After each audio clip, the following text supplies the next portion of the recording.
J'ai embrassé la même foi que mes parents, et je me suis dévouée à elle, et ce depuis l'enfance. Je participais activement à toutes les activités de l'Église. Je contribuais au ministère ecclésial, et je donnais un dixième de mes revenus comme dîme. Grâce à mon dévouement, je suis devenue diaconesse de l'Église, et à 30 ans, je suis devenue une ancienne de l'Église. Mais même après de nombreuses années de foi, quelque chose me perturbait encore. J'avais lu ces paroles du Seigneur Jésus. Ceux qui me disent « Seigneur » n'entreront pas tous dans le royaume des cieux, mais celui-là seul qui fait la volonté de mon Père qui est dans les cieux. Plusieurs me diront en ce jour-là « Seigneur, Seigneur, n'avons-nous pas prophétisé par ton nom? N'avons-nous pas chassé des démons par ton nom? Et n'avons-nous pas fait beaucoup de miracles par ton nom ?» Alors je leur dirai ouvertement « Je ne vous ai jamais connu. Retirez-vous de moi, vous qui commettez l'iniquité. » Ces paroles m'avaient troublé. N'étions-nous pas les gens qui prêchaient et travaillaient au nom du Seigneur et qui appelaient « Seigneur, Seigneur » ? Pourquoi le Seigneur disait-il qu'il ne connaissait pas ces gens et qu'ils étaient des scélérats? Ne voulait-il pas qu'on travaille pour lui de cette manière? Alors quelle était la volonté du Seigneur? Je n'avais jamais trouvé de réponse. En mars 2020, un jour, une sœur m'a invitée à écouter un sermon sur Internet. J'ai pensé, puisqu'on ne peut pas aller à l'église pendant la pandémie, c'est une bonne idée. J'ai accepté avec joie. Pendant cette réunion en ligne, Sœur Weiwei a échangé sur des vierges sages et des vierges folles, sur qui était le Christ et sur la présence du royaume des cieux au ciel ou sur la terre, entre autres. J'ai trouvé qu'elle parlait très bien de ces choses. C'étaient des problèmes au sujet desquels je n'arrivais pas à échanger clairement dans mes sermons. Alors sa réunion m'a beaucoup intéressée. Elle a aussi dit « Nous, croyant au Seigneur, espérons entrer dans le royaume des cieux. Mais qui peut entrer dans le royaume des cieux ?» Puis elle a lu ces versets de la Bible. « Ceux qui me disent « Seigneur » n'entreront pas tous dans le royaume des cieux, mais celui-là seul qui fait la volonté de mon Père qui est dans les cieux. » Plusieurs me diront en ce jour-là « Seigneur, Seigneur, n'avons-nous pas prophétisé par ton nom? N'avons-nous pas chassé des démons par ton nom? Et n'avons-nous pas fait beaucoup de miracles par ton nom ?» Alors je leur dirai ouvertement « Je ne vous ai jamais connu. Retirez-vous de moi, vous qui commettez l'iniquité. » Elle a ajouté « Le Seigneur dit que les croyants ne peuvent pas tous entrer dans le royaume des cieux. Seuls ceux qui accomplissent la volonté de Dieu peuvent y entrer. » Alors que signifie accomplir la volonté de Dieu? Beaucoup de gens pensent que tant qu'ils exercent leur ministère, lisent la Bible, prient et font beaucoup de bonnes actions, ils accomplissent la volonté de Dieu. Et que lorsque le Seigneur reviendra, ils entreront dans le royaume. Cette façon de penser est-elle correcte? S'accorde-t-elle avec la volonté de Dieu? En ce qui concerne les pharisiens du judaïsme, ils se comportaient très bien, mais quand le Seigneur Jésus est venu et a exprimé des vérités, ils ne l'ont pas reconnu. Ils lui ont résisté frénétiquement et l'ont condamné. Ils sont même allés jusqu'à clouer le Seigneur sur la croix et ils ont fini par devenir des scélérats. Oui. Nous pouvons en déduire qu'accomplir la volonté du Père ne signifie pas seulement prêcher l'Évangile, lire la Bible, prier et faire de bonnes actions. Ce n'est qu'un aspect de ce qu'un chrétien doit faire. Alors que signifie accomplir la volonté du Père au juste? La Bible dit « Vous, soyez saints, car je suis saint. » Sans la sanctification, personne ne verra le Seigneur. Cela nous montre que ce que Dieu exige des gens, c'est qu'ils atteignent la sainteté et se libèrent du péché. C'est-à-dire qu'ils soient capables d'obéir à Dieu, d'écouter ses paroles, de ne plus pécher ni résister à Dieu, de ne plus trahir Dieu, et d'accepter l'œuvre de Dieu et d'y obéir même quand elle ne s'accorde pas avec les notions humaines. Seules ces personnes accomplissent la volonté de Dieu et resteront dans son royaume. Oui. Même si nous croyons au Seigneur, renonçons à des choses et nous dépensons pour lui, il nous arrive souvent de mentir et de pécher. Il y a souvent de la jalousie et des querelles entre collaborateurs. Et quand nous sommes confrontés à des désastres et des maladies, il peut nous arriver de nous plaindre, de juger et même de trahir Dieu. Est-ce vraiment accomplir la volonté de Dieu? Après son échange, je me suis subitement éveillée. Accomplir la volonté de Dieu ne dépend pas de ce que nous faisons en apparence, mais de notre capacité à écouter les paroles de Dieu, à lui obéir et à arrêter de pécher et de lui résister. Mais on pêche encore souvent. Nous péchons et nous nous confessons juste après, et ce sans fin. On n'a pas échappé au péché. On ne pratique pas la parole de Dieu. Et quand il se passe quelque chose qui ne nous satisfait pas, on en veut au Seigneur et on se plaint de lui. Comment peut-on prétendre accomplir la volonté de Dieu? C'est vrai, c'est une bonne question. Ensuite, à chaque réunion, Sœur Wei Wei a échangé quelques mots avec moi. Je trouvais que ce qu'elle disait était bon, nouveau et très brillant. Petit à petit, j'ai commencé à adorer ces réunions. Chaque fois, j'attendais la suivante avec impatience. C'est à ce moment-là que j'ai découvert que les sermons que je prêchais, ainsi que ceux de nombreux pasteurs, n'étaient que des paroles de doctrine. Oui, c'est vrai. On s'en servait pour encourager les gens. Pour être honnête, on n'avait aucune compréhension de Dieu ni de la vérité. Mais quand je rencontrais des frères et des sœurs sur Internet et que j'écoutais leurs échanges, je sentais que j'étais nourrie et je me sentais libérée. Je pouvais poser des questions si je ne comprenais pas les Écritures ou si j'ignorais certaines choses, et on me donnait toujours des réponses. Je n'avais jamais autant gagné dans les réunions de mon église. Tu appréciais l'œuvre du Saint-Esprit? Oui. Au cours d'une réunion, Sœur Wei Wei m'a envoyé un passage à lire. Ah oui? Regardons sa lecture. D'accord.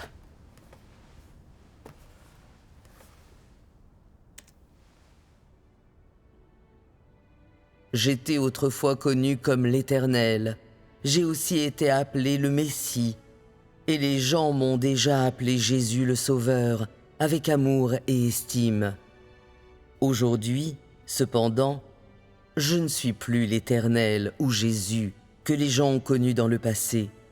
Je suis le Dieu qui est revenu dans les derniers jours, le Dieu qui mettra fin à l'ère. Je suis le Dieu lui-même qui se lève des extrémités de la terre, rempli de tout mon tempérament et plein d'autorité, d'honneur et de gloire. Les gens ne sont jamais entrés en relation avec moi, ne m'ont jamais connu et ont toujours ignoré mon tempérament. Depuis la création du monde jusqu'à aujourd'hui, personne ne m'a vu. C'est le Dieu qui apparaît à l'homme dans les derniers jours, mais qui est caché parmi les hommes. Il vit parmi les hommes, vrai et réel, comme le soleil brûlant et la flamme vive, rempli de pouvoir et débordant d'autorité. Il n'y a pas une seule personne ou chose qui ne sera pas jugée par mes paroles, et pas une seule personne ou chose qui ne sera pas purifiée par le feu ardent. Finalement, toutes les nations seront bénies grâce à mes paroles et aussi brisées en pièces à cause de mes paroles. De cette façon, tous les peuples au cours des derniers jours verront que je suis le Sauveur revenu et que je suis le Dieu Tout-Puissant qui conquiert toute l'humanité. Et tous verront que j'ai déjà été le sacrifice d'expiation pour l'homme, mais que dans les derniers jours, je deviens aussi les flammes du soleil qui incinèrent toutes choses, ainsi que le soleil de justice qui révèle toutes choses. Telle est mon œuvre dans les derniers jours. J'ai pris ce nom et j'ai ce tempérament afin que tous les gens puissent voir que je suis un Dieu juste, le soleil brûlant et la flamme vive, et afin que tous m'adorent, l'unique vrai Dieu, et afin qu'ils voient ma vraie face. Je ne suis pas seulement le Dieu des Israélites, et je ne suis pas seulement le Rédempteur. Je suis le Dieu de toutes les créatures dans les cieux, sur la terre et dans les mers. Amen. Après m'avoir fait lire ce passage, Sœur Wei Wei m'a demandé « À ton avis, qui a bien pu dire ça ?» Je me suis empressée de relire le passage. Je sentais que ces paroles avaient de l'autorité et du pouvoir. Et dans les mots, je suis le Dieu tout-puissant qui conquiert toute l'humanité, je percevais la majesté de Dieu. J'étais absolument certaine que Dieu avait prononcé ces paroles parce qu'aucun humain ne pourrait dire ces choses. C'est vrai. Aucune célébrité, aucun grand homme, ni aucun dirigeant religieux ne pourrait prononcer ces mots. J'ai répondu à Sœur Wei Wei, clairement c'est Dieu qui a dit ça. Parce que seul Dieu lui-même sait ce que Dieu fera. Et qu'aucune personne n'oserait dire « J'étais autrefois connu comme l'Éternel. J'ai aussi été appelé le Messie et les gens m'ont déjà appelé Jésus le Sauveur avec amour et estime. Alors elle s'est écriée avec enthousiasme « Amen, c'est la voix de Dieu ». Dieu bénit ceux qui peuvent reconnaître sa voix. Amen. Comme je n'avais jamais lu toutes ces paroles dans la Bible, je me suis demandé d'où elles venaient. C'est à ce moment-là qu'elle m'a dit que le Seigneur Jésus était revenu en tant que Dieu Tout-Puissant, le Sauveur. Dieu Tout-Puissant avait déjà ouvert le rouleau et rompu les 7 sceaux. Ces paroles provenaient du rouleau et elles étaient la vérité qu'il avait exprimée dans les derniers jours. Cette nouvelle m'a empli de joie et j'ai pensé « Le rouleau a été ouvert, alors je dois me dépêcher de lire la parole de Dieu. » Elle a poursuivi son échange en disant « Le Seigneur Jésus revient dans les derniers jours. Il apparaît et œuvre sous le nom de Dieu Tout-Puissant. Il exprime de nombreuses vérités et il accomplit l'œuvre du jugement en commençant par la maison de Dieu qui consiste à purifier et sauver complètement les gens. Ce n'est qu'en acceptant le jugement dans la parole de Dieu qu'on peut être purifié et sauvé et entrer dans le royaume des cieux. Amen. Le nouveau nom de Dieu dans les derniers jours, Dieu Tout-Puissant, accomplit la prophétie de l'Apocalypse. Je suis l'alpha et l'oméga, celui qui est, qui était et qui vient, le Tout-Puissant. Alléluia, car le Seigneur, notre Dieu Tout-Puissant, est entré dans son règne. L'Éternel, Jésus et Dieu Tout-Puissant sont les noms de Dieu. Même si Dieu porte un nom différent à chaque ère, il est un seul Dieu et un seul Esprit. Oui. Je me suis rendu compte, après avoir entendu cette intervention, que le nouveau nom de Dieu, dans les derniers jours, avait été prophétisé dans l'Apocalypse il y a longtemps. Mais je ne l'avais pas remarqué. Je savais juste que Dieu était intrinsèquement tout-puissant. Il ne m'était jamais venu à l'esprit qu'il se servirait du nom Dieu tout-puissant lors de son retour dans les derniers jours. J'étais ravie et très enthousiaste. Dieu était de retour et il était Dieu tout-puissant. Elle m'a aussi dit... Dieu Tout-Puissant est apparu et a commencé à œuvrer il y a 30 ans, en 1991. Dieu Tout-Puissant a exprimé beaucoup de vérités et des millions de paroles qui sont toutes postées sur Internet. Aujourd'hui, ces paroles se sont répandues d'est en ouest dans de nombreux pays à travers le monde. De plus en plus de gens entendent la voix de Dieu et acceptent l'œuvre de Dieu Tout-Puissant dans les derniers jours. Cela accomplit pleinement la prophétie du Seigneur Jésus, car comme l'éclair part de l'Orient et se montre jusqu'en Occident, ainsi sera l'avènement du Fils de l'homme. J'ai été très surprise d'entendre ça. Il se trouvait que l'éclair oriental était l'apparition et l'œuvre de Dieu. Quelques années plus tôt, j'avais lu dans le journal que l'éclair oriental témoignait du retour du Seigneur. À l'époque, j'avais vu que la plupart des pasteurs et des anciens le condamnaient et ne laissaient pas les croyants écouter ses prêches. J'avais alors pensé que ce n'était pas le vrai chemin. Je n'avais ni cherché ni étudié et je n'avais pas lu la parole de Dieu Tout-Puissant. Je n'aurais jamais imaginé que Dieu Tout-Puissant était le Seigneur Jésus revenu, qu'il était apparu 30 ans plus tôt et œuvrait depuis lors. Ça m'a rendue nerveuse et je me suis sentie très en retard. Et j'ai donc eu envie de lire davantage la parole de Dieu. Après quelque temps, grâce aux réunions et aux discussions avec ma sœur sur la parole de Dieu, j'ai mieux compris pourquoi Dieu devait venir incarner pour œuvrer dans les derniers jours. Comment il se servait de ces paroles pour accomplir l'œuvre du jugement. Comment on devait vivre le jugement pour être purifié et entrer dans le royaume des cieux et plus encore. Dieu Tout-Puissant a révélé tous ces mystères. Et il a aussi exprimé beaucoup de vérité, ce qui accomplit la prophétie du Seigneur Jésus. Quand le Consolateur sera venu, l'Esprit de vérité, il vous conduira dans toute la vérité. Amen. J'ai été encore plus certaine que Dieu Tout-Puissant était le second avènement du Seigneur Jésus. Après ça, cette sœur m'a envoyé un livre des paroles de Dieu. J'ai lu la parole de Dieu chaque jour et j'y ai trouvé une nourriture spirituelle. Être capable de boire les paroles actuelles du Saint-Esprit, c'est assister au festin de l'agneau. Oui, Dieu soit loué. Ensuite, j'ai participé au plus de réunions possibles. Mais j'assistais encore aux offices dans mon église et les réunions tombaient souvent en même temps. Je me suis demandé, devrais-je quitter mon église ? Sauf que j'étais une ancienne depuis 18 ans. Les mandats étaient de 4 ans et mon mandat en cours devait encore durer plus d'1 an. Qu'allaient penser mes frères et mes sœurs si je quittais l'église au milieu de mon mandat ? Allaient-ils penser que je les abandonnais et que je n'avais aucune loyauté envers le Seigneur ? Mais ensuite, je me suis demandé si je devais rester dans la religion alors que le Seigneur était revenu. Je savais très bien que ce que les pasteurs disaient en chair ne pouvait plus nourrir les croyants. Ils parlaient encore et encore des signes et des miracles du Seigneur Jésus. Et ils parlaient souvent d'imiter le Seigneur, d'aimer son prochain, de faire preuve de patience et ainsi de suite. Depuis des décennies, les pasteurs prêchaient ces vieilles paroles de doctrine usée. Elles étaient datées. Et je ne pouvais pas, moi non plus, nourrir mes frères et sœurs. Je savais très bien que le monde religieux était déjà dévasté.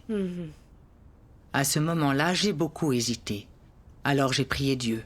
« Oh Dieu, je veux quitter l'Église, mais je reste inquiète et je crains que les autres fassent des commérages sur moi. Oh Dieu, que dois-je faire? Guide-moi s'il te plaît. » Après avoir prié, j'ai pensé à ce que dit la Bible. « Voici les jours viennent où j'enverrai la famine dans le pays. Non pas la disette du pain et la soif de l'eau, mais le besoin d'entendre les paroles de l'Éternel. Et moi, je vous ai refusé la pluie lorsqu'il y avait encore 3 mois jusqu'à la moisson. J'ai fait pleuvoir sur une ville, mais pas sur une autre. Un champ a reçu la pluie et un autre qui ne l'a pas reçue s'est desséché. J'ai pensé aux 7 ans de famine d'Israël quand il n'y avait rien à manger et que les frères de Joseph étaient tous allés en Égypte pour lui demander de la nourriture. À présent, le monde religieux tout entier souffrait de la famine, était privé de l'œuvre du Saint-Esprit. Mais ce que je mangeais et buvais dans l'Église de Dieu Tout-Puissant étaient les paroles actuelles de Dieu. Ce que je gagnais était une vraie lumière et j'étais guidée par le Saint-Esprit. Si je ne pouvais pas suivre, je serais chassée par l'œuvre du Saint-Esprit. J'avais trouvé l'Église qui avait l'œuvre du Saint-Esprit. J'avais entendu la voix de Dieu et j'avais accueilli le Seigneur. Alors je ne devais pas rester dans la désolation de la religion. Après ça, sauf quand l'Église me donnait du travail, je n'y allais presque plus. Mais comme j'étais une ancienne, j'y retournais de temps en temps pour y faire mes dévotions. Un jour, 6 mois plus tard, j'ai regardé une pièce de théâtre sur Internet intitulée « Un choix judicieux ». L'histoire m'a profondément émue. Le personnage principal, Lee Ming-chi, était un cadre municipal du gouvernement. Il avait accepté l'œuvre de Dieu Tout-Puissant et compris certaines vérités. Il avait réfléchi à ses années passées au service du PCC et à la manière dont il avait fait le mal avec le parti. Il s'était rendu compte qu'il n'était pas sur la bonne voie et avait clairement vu qu'il ne pouvait gagner la vérité et la vie qu'en suivant Christ et en se dépensant pour Dieu. Oui. Il avait alors prié Dieu en disant qu'il était bien décidé à démissionner de son poste et à se dévouer à lui. Quand sa femme l'avait découvert, elle s'y était fermement opposée. Puis sa famille avait essayé de le forcer à arrêter de croire en Dieu. Même assailli par sa famille, il n'avait cédé en rien.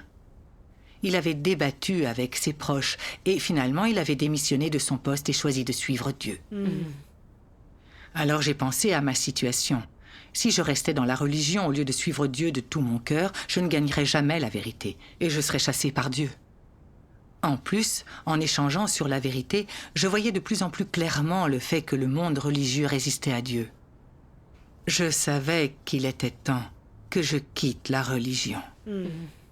Comment as-tu percé à jour l'essence de la résistance à Dieu du monde religieux? Après avoir accepté l'œuvre de Dieu Tout-Puissant des derniers jours, je me suis souvenu que quelques années plus tôt, l'œuvre de Dieu des derniers jours s'était diffusée à Taïwan. À cette époque, les paroles de Dieu Tout-Puissant avaient été publiées dans les journaux, mais les cercles religieux de Taïwan avaient déclaré conjointement qu'ils boycottaient l'éclair oriental, et de nombreux pasteurs avaient approuvé. Ces pasteurs savaient depuis longtemps que le Seigneur était revenu, mais ils n'avaient pas cherché plus loin. Ils n'avaient pas annoncé cette grande nouvelle à leurs croyants. Ils s'étaient aussi alliés pour résister à Dieu et empêcher la diffusion de l'évangile du règne de Dieu à Taïwan. Ça m'a rappelé les grands prêtres, les scribes et les pharisiens d'il y a 2000 ans. Ils avaient bien compris que les paroles et l'œuvre du Seigneur Jésus avaient de l'autorité et du pouvoir, mais ils n'avaient pas admis que le Seigneur Jésus était le Messie. Parce qu'ils avaient eu peur que tous les croyants suivent le Seigneur Jésus, ce qui leur aurait fait perdre leur statut et leurs revenus. C'est pourquoi ils avaient inventé de faux jugements et condamné le Seigneur Jésus. Il se passe la même chose dans le monde religieux d'aujourd'hui. Les pasteurs craignent que si les gens croient en Dieu Tout-Puissant et cessent d'aller à l'église, il n'y ait plus d'offrande ni de salaire. Alors, pour conserver leur statut et leurs revenus, ils s'allient pour condamner l'œuvre de Dieu Tout-Puissant dans les derniers jours et lui résister. C'est vrai. Ça m'a rappelé ce que le Seigneur Jésus a dit quand il a maudit les pharisiens. « Malheur à vous tous, scribes et pharisiens hypocrites, parce que vous fermez aux hommes le royaume des cieux. Vous n'y entrez pas vous-même et vous n'y laissez pas entrer ceux qui veulent entrer. Malheur à vous tous, scribes et pharisiens hypocrites, parce que vous courez la mer et la terre pour faire un prosélyte. Et quand il l'est devenu, vous en faites un fils de la géhenne 2 fois plus que vous. Ces pasteurs dans la religion savent clairement que le Seigneur est revenu et qu'il a exprimé de nombreuses vérités, mais ils ne s'y intéressent pas et ils trompent les autres, leur interdisent d'étudier la nouvelle œuvre de Dieu et empêchent les croyants d'accueillir le Seigneur. Ces dirigeants religieux sont si haïssables. Ce ne sont pas des gens qui suivent sincèrement le Seigneur, ce sont des pharisiens modernes. Oui. Au cours d'une réunion, j'ai lu ces paroles de Dieu Tout-Puissant.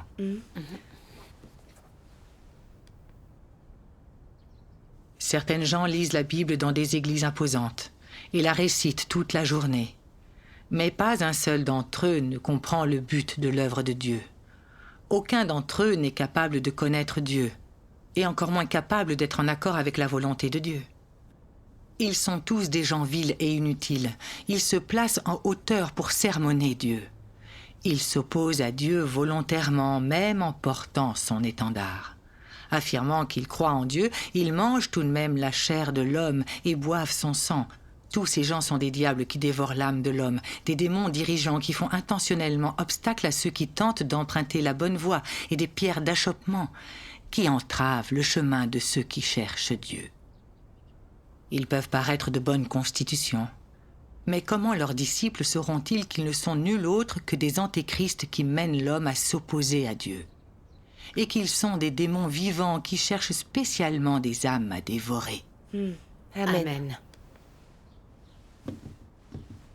En méditant cette parole de Dieu, j'ai pris conscience que les pasteurs du monde religieux étaient payés grâce aux offrandes que les frères et sœurs font à Dieu, mais qu'ils empêchaient les gens de se tourner vers Dieu et gâchaient leur chance d'accueillir le Seigneur et d'entrer dans le royaume des cieux.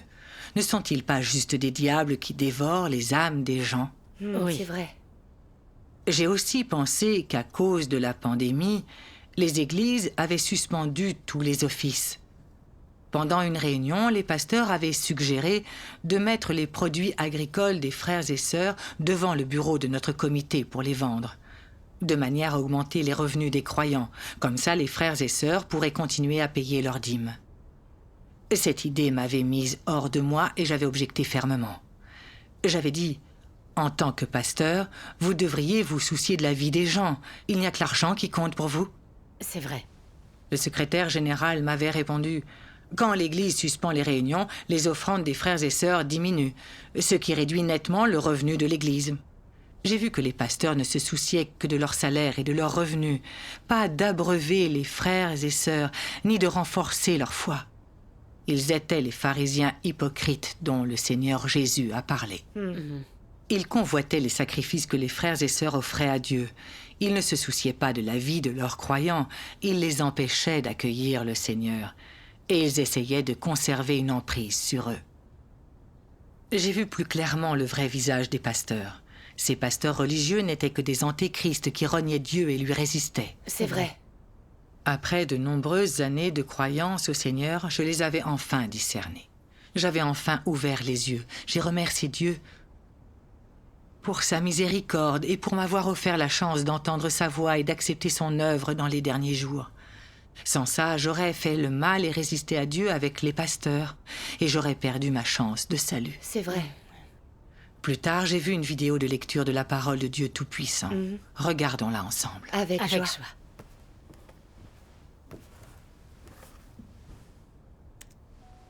Dieu Tout-Puissant dit : à l'heure actuelle, comprenez-vous vraiment ce que sont la foi en la religion et la foi en Dieu ? Y a-t-il une différence entre la foi en la religion et la foi en Dieu ? Vous êtes-vous posé la question ? Saisissez-vous ces questions. À quoi ressemblent habituellement les croyants en la religion ? Qu'est-ce qui est important pour eux ? Comment la foi en la religion peut-elle être définie ?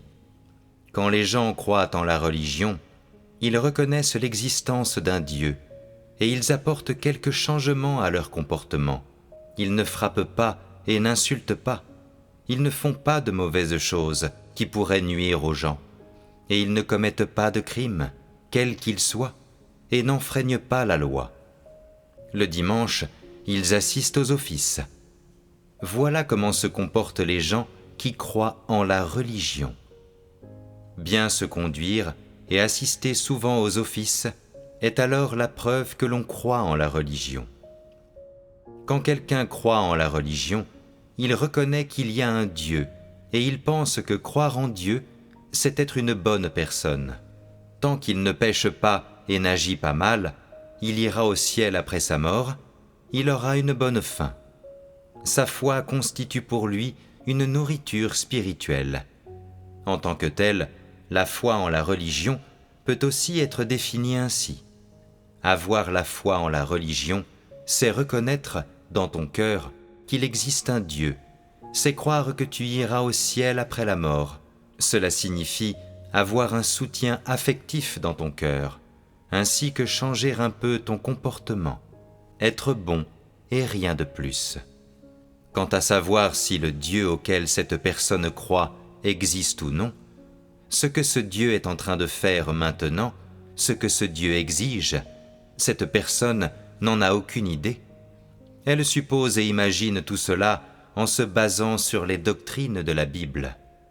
C'est cela, la foi en la religion. La foi en la religion est principalement la recherche des changements comportementaux et de la nourriture spirituelle.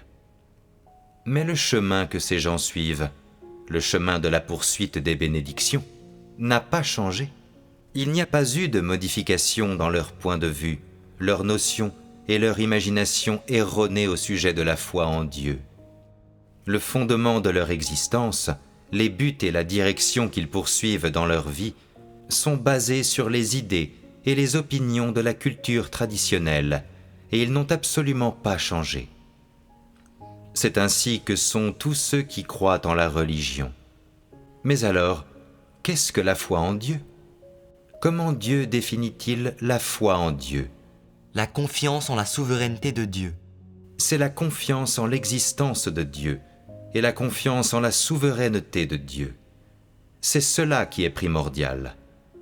Croire en Dieu, c'est écouter les paroles de Dieu, c'est exister, vivre, accomplir son devoir et se livrer à toutes les activités d'une humanité normale, comme les paroles de Dieu l'exigent.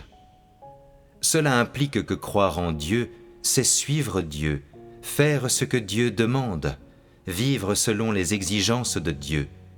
Croire en Dieu, c'est suivre la voie de Dieu. Les buts et la direction que poursuivent dans leur vie les gens qui croient en Dieu ne sont-ils pas complètement différents des buts et de la direction de ceux qui croient en la religion ? Et donc, la foi en Dieu doit être conforme aux paroles et aux exigences de Dieu. Les gens doivent pratiquer conformément aux exigences de Dieu.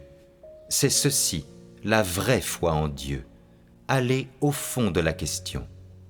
Pratiquer la vérité, suivre les paroles de Dieu et vivre selon les paroles de Dieu, c'est cela, le vrai chemin de la vie humaine.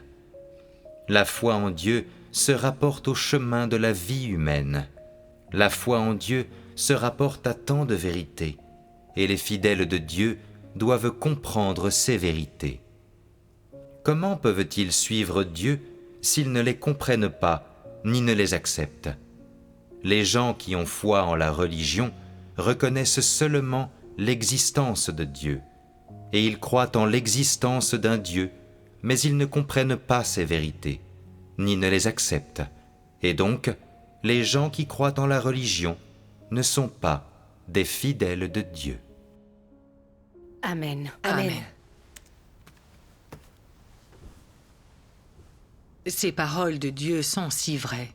J'ai pensé à moi dans la religion sans l'œuvre du Saint-Esprit, ni la provision des paroles actuelles de Dieu. J'avais fait quelques bonnes actions superficielles et j'avais suivi des règles et des rites religieux. Quand je voyais qu'un frère ou une sœur était négatif, je les soutenais. J'apposais souvent les mains sur eux et je priais et participais activement au ministère. Et je pensais que c'était conforme à la volonté de Dieu. Je n'ai compris qu'après avoir lu les paroles de Dieu que c'était croire en la religion et non croire en Dieu. Toutes ces bonnes actions n'étaient qu'une façade. Ce n'était pas pratiquer la parole de Dieu ni obéir à Dieu, et ça ne changerait pas mon tempérament. Notre labeur n'est qu'une douce illusion. Il ne s'accorde pas avec la volonté de Dieu. C'est vrai.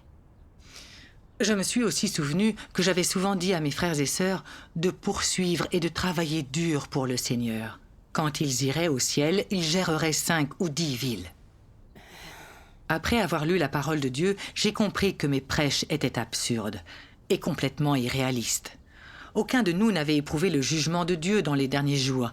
Nous n'avions pas été purifiés de notre corruption et ne pouvions entrer dans le royaume de Dieu. Il faut plus que des bonnes actions apparentes pour croire en Dieu. La clé, c'est de faire l'expérience de l'œuvre et des paroles de Dieu, de changer notre tempérament, d'obéir à Dieu et de le vénérer. Voilà ce qui s'accorde avec la volonté de Dieu. Oui. C'est vrai.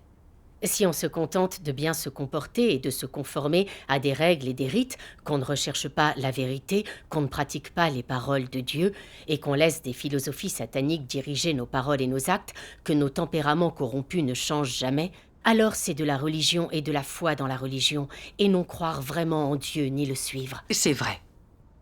J'ai compris que ma croyance au Seigneur au sein de la religion avait été confuse et non quelque chose dont Dieu ferait l'éloge. Si je continuais à croire en Dieu et à participer à des réunions dans la religion, je ne gagnerais jamais la vérité. Mais alors, j'ai pensé que j'avais toujours un travail en tant qu'ancienne et que je devais toujours aller à l'église. Si je quittais l'église, je serais sûrement rejetée et méprisée, les autres me manqueraient de respect et penseraient que j'étais infidèle au Seigneur. Cette pensée m'a fait hésiter. J'ai aussi songé à leur dire que j'avais accueilli le Seigneur et accepté Dieu Tout-Puissant, mais je savais que dès que je le dirais, je serais persécutée et entravée par le pasteur et les autres collaborateurs. Mon cœur a beaucoup balancé. Je savais que je quitterais la religion tôt ou tard, mais je ne savais pas comment présenter ma démission. J'ai souvent prié et cherché avec Dieu à ce sujet. Plus tard, j'ai lu un passage des paroles de Dieu Tout-Puissant. Dieu cherche ceux qui attendent qu'il apparaisse. Il cherche ceux qui sont capables d'entendre ses paroles, ceux qui n'ont pas oublié son mandat et lui offrent leur cœur et leur corps. Il cherche ceux qui sont aussi obéissants que des enfants devant lui et ne lui résistent pas. Si tu te consacres à Dieu sans en être empêché par aucune puissance, ni aucune force, alors Dieu te regardera avec faveur et t'accordera ses bénédictions.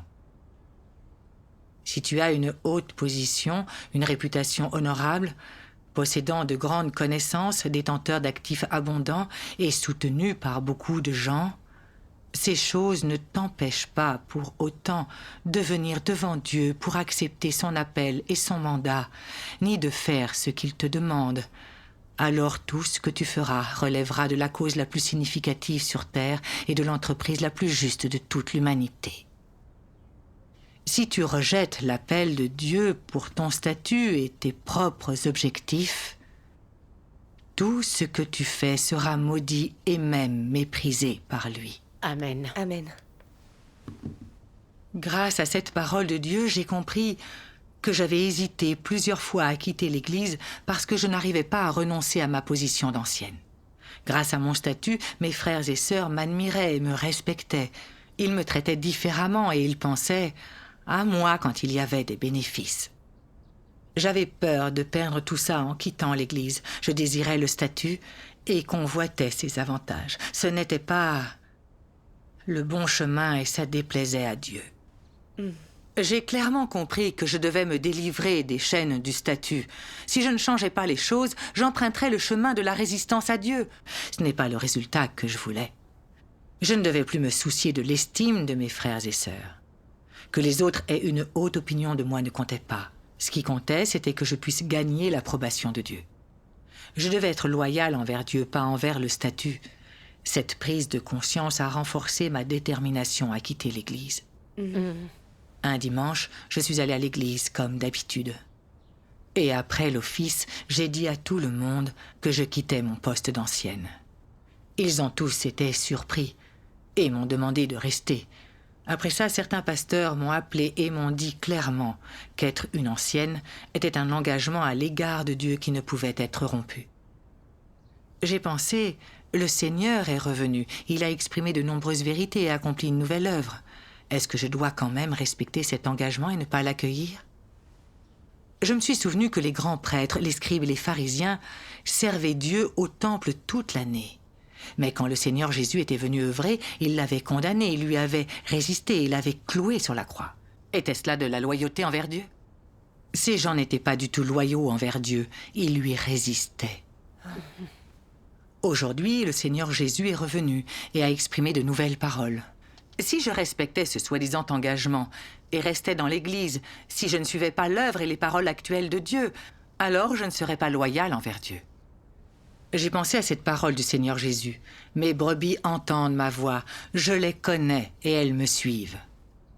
Les brebis de Dieu doivent écouter ces paroles et le suivre sans hésiter. Alors les pasteurs ont eu beau essayer de me convaincre, je n'ai pas vacillé. Dieu soit loué. Tu as finalement quitté le monde religieux et ses contraintes. Oui, je suis très reconnaissante à Dieu de m'avoir guidée hors de la religion, de m'avoir laissé boire ses paroles et de m'avoir accordé l'œuvre du Saint-Esprit, ce qui m'a permis d'éprouver un bien-être et un soulagement sans précédent. Après avoir été délivrée de mon statut d'ancienne, j'ai cessé de prononcer des paroles de doctrine creuse depuis la chair. À la place, je me suis concentrée sur le fait de me munir de la parole de Dieu Tout-Puissant et j'ai trouvé chaque journée épanouissante et joyeuse. La nouvelle que j'avais quitté l'Église s'est vite répandue. 2 mois plus tard, j'ai appris qu'une sœur avait posté une vidéo de l'Église de Dieu Tout-Puissant dans un groupe en ligne. Alors les pasteurs avaient commencé à boucler l'Église et diffuser un message disant que parce que quelqu'un avait quitté l'Église, cette dernière devait prendre des précautions contre les clercs orientales. J'ai été triste d'apprendre cette nouvelle, et triste pour les pasteurs. Mais j'étais plus certaine que jamais que la plupart des pasteurs dans la religion n'aimaient pas la vérité. C'est vrai. Par nature, ils sont dégoûtés par la vérité et la haïssent. Avec arrogance, ils croient connaître la Bible et Dieu, mais en réalité, ils sont les aveugles qui conduisent les aveugles dans le fossé. Il y a encore beaucoup de brebis de Dieu qui errent et n'accueillent pas le retour du Seigneur. Je devais leur prêcher l'évangile du règne, remplir mes responsabilités et rendre à Dieu son amour. Amen. Alors j'ai commencé à prêcher l'évangile de Dieu des derniers jours. Et j'ai vu que ceux qui croyaient vraiment en Dieu retournaient vers lui l'un après l'autre, ce qui m'a rendue très heureuse et enthousiaste. Je sens aussi que chaque journée est riche et pleine de sens. Je remercie Dieu de m'avoir guidée hors de la religion, de m'avoir laissé suivre ses pas et de me laisser vivre son œuvre dans les derniers jours. Pour ça, je me sens vraiment bénie. Oui, Oui. Dieu soit loué. Les brebis de Dieu entendent sa voix.